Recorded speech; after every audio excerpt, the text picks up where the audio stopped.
قاچاقبره. سلام او احترامات می ومنئ. ښه راغلاست درته وایم د قاچاقبرې لسمې برخې ده. په لومړي کې کانال در سره سبسکرایب کړئ، ویډیو در سره لایک او شیر کړئ نورو دوستانو ته. له دې پیښې سره مو هیلې بیرته مړاوې شوې. ومو ویل موږ هسې هوس کوو. هغه له سرابه مو د تندې له لرې کولو هیله درلوده. ترکي عسکرو لکه د میږو ګله رانه جوړه کړه. نارینه‌وو ته یې لاسونه ور وتړل، په یوه لوري یې روان کړ. یو پاو مزل به مو کړی و. د پولیسو یوې حوزې ته یې دننه کړو.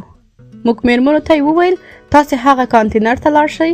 زیړ اوږد کانتینر له دوی سره په 100 متري کې ایښی و. یوه میرمن راته مخې ته شوه، عسکري جامې په تن وې. موږ یې تر کانتینره ورسولو. نارینه یې په هماغه میدان کې کېنول. موږ کانتینر ته ننوتو. یوه دوه چپرکټونه پکې وه. یو طرف کې یوه چوکۍ هم ایښودل شوې وه. د هغه له پاسه کېناستو. کانتینر یوه شیشهیي کړکۍ هم لرله. له هغې کړکۍ مې زموږ نارینه لیدل. سره د دې چې له موږ څخه 100 متره لرې و. ما سره مې د پلار او بلال په اړه ډېره اندېښنه وه چې له دوی سره به ترکي پولیس څه کوي. له ښیښې مې سترګې نه باسلې. ترکي عسکرو د دوی په وړاندې خپل پلان شوی کړنې پیل کړې. یو کس یې راوست. لومړی به یې ښه تلاشي کاوه، پیسې، موبایل، هر څه باید چې و ورسره هغه به ترې واخیستل. بیا به یې کمیس ترې وویست. له هغه وروسته به یې پتلون ترې وباسه. بې ادبي معاف، یوازې نیکر به یې پکې پرېښود. دا ټول شیان یې یو ځای جمع کول. لویه کوټه یعنې ډمبار یې ترې جوړ کړی و. آخر کې یو چاغ پوخ سړی پاتې شو. هغه یې هم مخې ته ودراوه. نور کسان یې لپ لغړ په یو نیکر کې یخ ته درولي وو. په چاق پڼ سړي باندې یې کمیس وکیښ. وروسته یې ورته وویل پتلون هم وباسه. هغه پتلون نه باسه. ترکي عسکر راغی. یو کیبل ورسره و. سړي ملا ته یې 2 کیبله وواهه. شور یې راته په ترکي ورته غږېده. حتما یې همدا ورته ویل چې پتلون وباسئ، کنه نور یې هم وهي. سړي پتلون وباسه، خو ملامت نه و چې د پتلون باسلو انکار کاوه، ځکه چې نیکر یې نه درلوده. ترکي قومندان او نور چې ورته وکتل ټولو په یوه وار وخندل. لپ لغړ کسان له یوې خوا یخ لرزول، له بلې خوا د هغوی هم خندا نه ورته درېده. ما ته هم دلته په کانتینر کې خندا راغله. ښه په کړس کړس سره مې وخندل. مور مې راته وویل لورې دا څه کوې؟ لکه چې لیونی شوې. ما له مورې بهر ونه ګورې، سړي قیامت جوړ کړی. غمجن او خادمن ټول ورته خاندي. ترکي قومندان خوله د خندا ډکه وه. په ژبه یې نه پوهېدم، خو د لاس په اشاره یې پوه شوم چې ورته یې وویل د پتلون دې هم تېر یو، خو اوس یې ژر پورته کش کړه. لږ وروسته د کالیو، موبایلونو، پیسو او بیګونو له انباره لوګې پورته شو. هر څه ته یې اور ورته کړ. نارینه کتار ولاړ دي. لوڅ لپړ له نیکر پرته یو بل هیڅ هم په تن نه لري. یو ډېر لوکس فوزي موټر را دننه شو. قومندان او نور سرتیري ورته په بیړه پورته شول. سلامي ورته کړه. فوجي موټر زموږ د کانتینر په لوري را روان شو. خوا کې مې ودرېده. په یوه فوجي یونیفرم کې یوه میرمن ترې ښکته شوه. 2 نورې سرتیري هم ورسره وو. میرمنې تورې عینکې په سترګو وې. خدای شته پوزیشن یې سخت خوند راکړ. ځان سره مې وویل زموږ وطن چې دا ډول پرمختګ ته رسیږي او د یو ښه نظام څښتن کیږي، تورې مرغۍ به سپینې او سپینې به تورې شوي. زما سوچ د دوی پر راننوتو پرې شو. دوی ټولې زموږ کانتینر ته را دننه شوې. یوې میرمنې په دري ژبه موږ ته وویل زه عایشه نومیږم، د افغانستان یم، دلته دوی سره د ترجمانې په توګه کار کوم. میرمنه غواړي له تاسو پوښتنې وکړي. زما مور د افغان ترک له لیسې فارغه شوې وه. له عایشې مننه وکړه. ورته یې کړه زه کولی شم په ترکي ژبه له دوی سره وغږېږم. تاسې ترکي ژبه زده ده؟ هو. ولې نه؟ خبرې ورسره وکړه، زما کار به هم اسانه شي. مور مې ترکي میرمنې ته سلام واچاو. زه په ترکي ژبه نه پوهېدم، خو دلته د مور له قوله لیکل کوم. فوجي میرمن حیرانه او بیا مسکی شوه. وی ویل ترکي ژبه دې چیرې زده کړې؟ مور مې ځواب ورکړ د ترکانو په کومک یوه لیسه په کابل کې شته، افغان ترک لیسه نومیږي، هلته مې درس ویلی دی. فوجي ترکۍ خوښه شوه. وی ویل ویلی شي ولې مو دلته د راتلو خطرناکه لاره وټاکله؟ مجبور و. د څه مجبوري مو لرله؟ هم ځان ته کړاو ورکوئ او هم موږ ته کړاو جوړوئ. میرمنې، زه هم په دې افسوس کوم چې موږ افغانان تاسې ته ولې بار بار د کړاو سبب کیږو، خو بیا هم خبره ترې مجبوري رسیږي. د مجبوري لامل راته ویلی شي؟ زه ډاکټره یم، لوړې زده کړې لرم. په افغانستان کې مې خپل مسلک کې ډېرو ته تن نه ورکاوه. ښه کار مې جوړ و. د ځان او کورنۍ ساتنه خو څه کوي، 2 بېوزله نورې کورنۍ مې هم له ځان سره ساتلې. بس ظالمانو حلقه را باندې تنګه کړه، باج به یې رانه غوښته، 2 ځلې خو یې هغه پیسې رانه واخیستې کومې چې ما ګټلې وې. په 3م ځل مې نه ورکولې او نه را سره وې. د اولادونو د اختطاف یې راته اخطارونه راولېږل. آخر مجبوره شوم، ډېره مجبوره، کنه څه ډېره مجبوره، کنه څوک خپل هیواد پرېږدي. د چا له هغه هیواده زړه کېږي چې هلته یې خاپوړې کړې وي. که ته زما په ځای شې او له داسې ګواښونو سره مخ شې، نو آیا ته به ورته اقدام ونه کړې؟ ته به د خاپوړو وطن پرېښودو ته اړ نه شې؟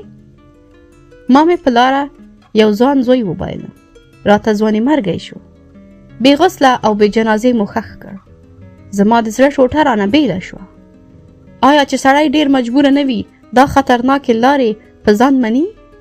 په ځان د چا لورېږي چې د مرمیو په باران کې یوه غره ته پورته کیږي او له بل کوزیږي. بالاخره پای هم دا شي عسکر یې ونیسي، لپ لغړ یې کړي او په یوه نیکر کې یې ودروي او بیا یې بیرته په هغه لاره وشړي په کومه چې راغلي وي. فوجي مېرمنې، موږ سخت مجبوره شوي یو او دلته ستا په مخ کې چې ولاړ یو، دا له مستۍ نه یو ولاړ، بلکې له مجبورۍ ولاړ یو. د فوجي مېرمنې سترګې له اوښکو را ډکې شوې. عینکې یې له سترګو لرې کړې، په دسمال یې اوښکې پاکې کړې، خو خبرو ته غوږ وه. زما مور هم لا هماغسې په خبرو لګیا وه. وی ویل خاوند مې هم عادي سړی نه دی، د پوهنتون استاد دی، د هغه لپاره هم خطره ده. یو ځل ټپي شو، خو خدای راته روغ کړ. آیا 2م ځل مې هم همداسې ګواښ ته پریښی وای؟ پوهېږم ترکان سخت هیواد پال خلک دي، خو زه هم د خپل هیواد په پاللو کې له ترکانو کمه نه وم. په هیواد پال انسان چې وطن پرېږدي، ته یې حد ټاکلی شي چې هغه به څومره اړوي. هیڅ بله لاره نه وه راته پاتې پرته له دې اقدامه چې ستا په مخ کې ولاړ یم. ترکي مېرمنې د ژړا په وجه د سترګو له کونجو وتلي رانجه په خپل دسمال پاک کړل. بیا یې وویل خاوند دې هغو خلکو کې دی؟ هو. نوم یې څه شی دی؟ استاد زلمی. ترکۍ ترجمانې ته وویل د دې پوستې قمندان ته ورشه، ورته ووایه چې زلمی ځان سره وساته، نور خلک ولېږه. ترجمانې راته سترګه ووهله، معنا یې دا وه چې کیدای شي تاسې سره مشره مرسته وکړي او واپس مو ونه لیږي. مور ته مې وویل مورې، هغې ښکلې سترګې راپورته کړې، د خپل ځان د مظلومیت کیسې کولو ته یې خپله هم سترګې سرې شوې وې. ورته مې کړه خیر دی، ورته ووایه چې هلته د بلال په نوم مې یو زوی هم دی. کوم بلال؟ ولې هغه چې ستا میړې له مرګه بچ کړ او 4 ساعته د شکر په ستن پسې ورک و. مور مې تندی وواهه. بیا یې فوجي مېرمنې ته وویل خاوند او بلال زوی مې هم هلته دی. فوجي مېرمنې زما د مور خبرې په اورېدو ترجمانې ته وویل قمندان ته ووایه چې بلال هم وزنډوي، نور کسان ولېږئ. ترجمانه لاړه او موږ ته فوجي مېرمن سمه معجزه شوه، خو لا مو هم سم باور نه کېده چې فوجي مېرمن موږ سره څه کوي او له دې کاره یې موخه څه ده. فوجي مېرمنې مې مور ته وویل سخت زړه مې در باندې وسوځېده او دا لومړی ځل دی په غیر قانوني لاره یو څوک نیسم او زما له عذابه بچ پاتې کېږي، ځکه موږ ته لومړی ترکیه ده، بیا انسانیت. خو نه پوهېږم زړه مې ولې دومره نرم شو او له سخت زړه مې اوښکو تویولو ته اړ کړم. پوهېږم دا کار مې نه یوازې له وطن سره خیانت دی، بلکې ما ته هم په یوه لوی خطر تمامېدی شي، ځکه زه چې څه کوم هغه غیر قانوني دي. زه په دې نه پوهېږم چې ولې نن په قانون پښه ږدم او د زړه خبره مې منم، خو نن دا جوارګري خامخا کوم. مېرمنې فوجي خولۍ په میز کېښوده، خبرو ته یې دوام ورکړ. زه د دې سیمې د سرحدونو نظامي مشر یم او د دې حوزې قمندان هم زما ورور دی.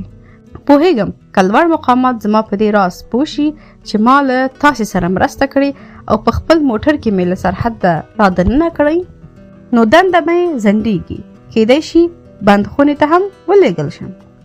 خو بیا هم دغه کار کوم، هڅه کوم څوک خبر نشي. شونډې یې بیرته شوې، مسکا یې وکړه. بیا یې وویل ځان ته ښه چانس. مور مې د هو په دود ورته سر وخوځاوه. بیا یې په داسې حال کې په دعاو لاس پورې کړ چې له سترګو یې د خوښۍ اوښکې تویېدې. ترجمانه راغله، د امر د تعمیل ډاډ یې ورکړ. فوجي مېرمنې ترجمانې ته وویل هغه 2 کسانو ته د جامو غم وخورئ. کله هم چې چمتو شول بیا احوال راکړه. لږ شېبه وروسته یې د هغوی چمتووالي غږ هم واورېد. د بهر راتلو یې راته وویل. کانتینر ښه ګرم و، غوږونه مو پکې تاوده و، خو بهر هوا یخه وه. سم نیخ یې لګاوه. موږ ټول د مېرمنې په موټر کې کېناستو. له لږ مزل وروسته د یو کوچنۍ ښارګوټې څنډې ته راورسېدو. ویې ویل دلته مو ښکته کوم، باقي مو خپل کار دی. ترکیه کې ژوند درته جوړوئ او کله ترکیې وځئ. خپله خوښه مو ده، خو د نن نه پس که د کوم نظامي پوښتنو سره مخ شوئ، نه ما لیدلی یاست او نه مو زه لیدلی یم. هیله ده زما په پیغام پوه شوي یاست.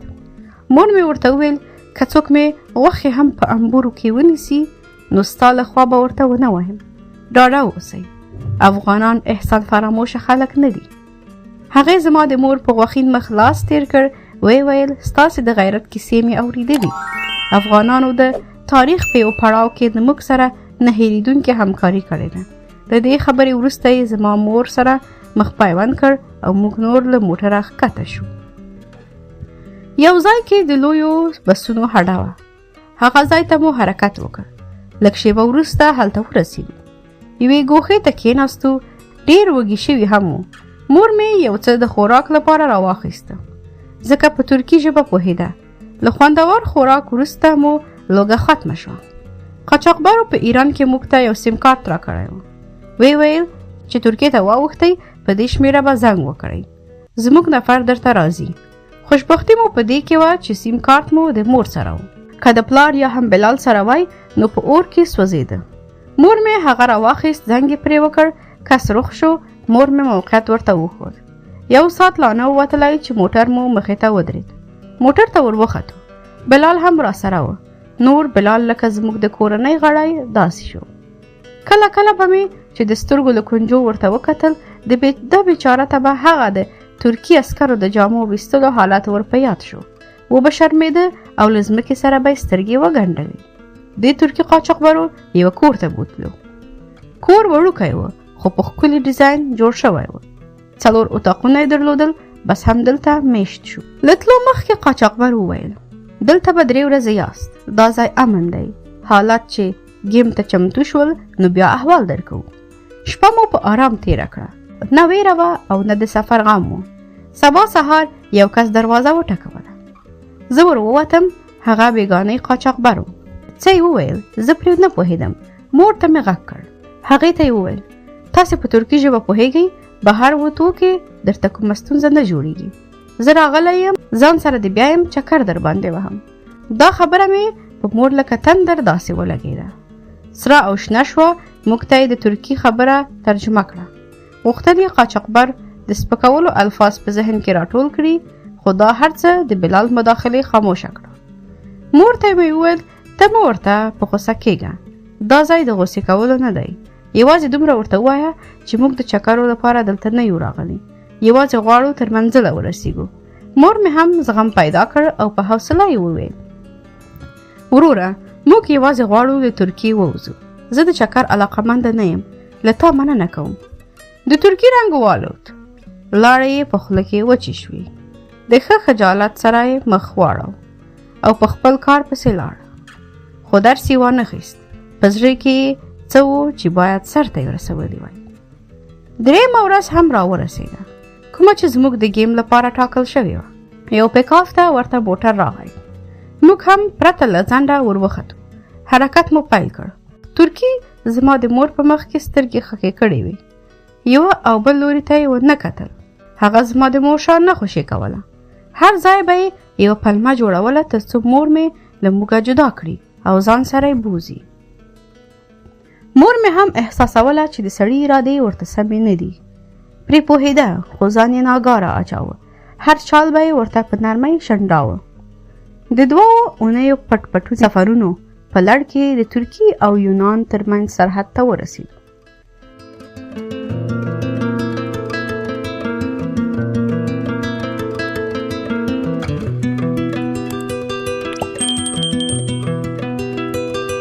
خو خبر نه و